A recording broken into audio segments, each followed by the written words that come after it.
By the time that the 2004 Wisconsin State Quarter was released, the program had been running for 5 years and had caused somewhat of a revival in coin collecting as millions of people across the country were trying to assemble a complete set from pocket change. But at the Denver Mint, when the Wisconsin quarters were being minted, something peculiar happened.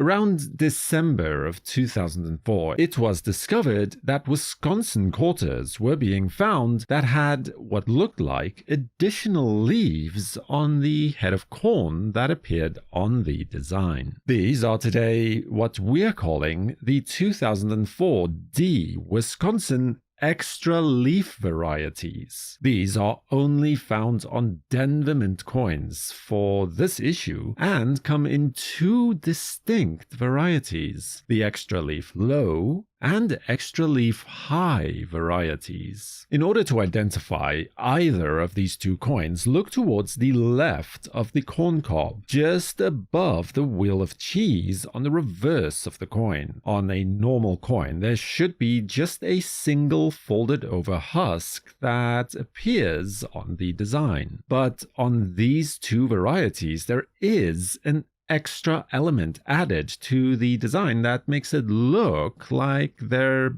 is an additional leaf that appears just towards the left. On the extra leaf low variety, which also happens to be the most readily available, or the most common of these two known varieties, the extra leaf slopes down and touches the wheel of cheese, or is tucked behind it at least. And on the extra leaf high variety, the additional leaf curves upwards and is tucked behind the main leaf that should be there. Now, there has also been quite a debate surrounding the cause of these varieties over the years. However, one thing that most people do tend to agree on is the fact that these elements had to have been added in the mint to the actual working coin dies that were used to strike these specific coins. Most of these coins were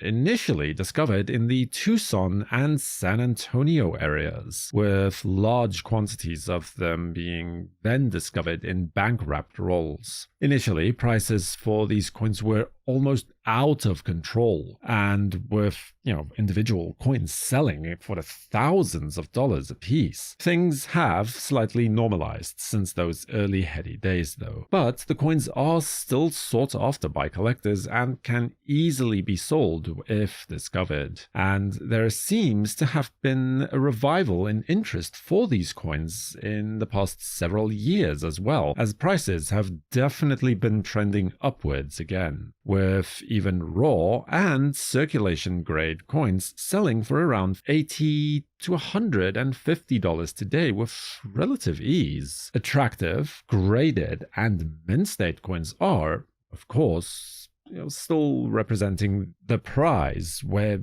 these coins are concerned, as in 2025 when Great Collections sold an MS66 Plus example of the extra leaf low variety in a PCGS slab for $590. And in 2025, a PCGS graded MS66 Plus example, again this time from the extra leaf high variety, was sold by Great Collections for $1,631 at public auction. So be sure to keep an eye out for these in your pocket change and subscribe to WNN, and feel free to watch another video about the top 10 modern variety coins that you can look for right here next. For the World Numismatic News, I am Numisman saying thank you for watching, keep collecting, and have a fantastic day.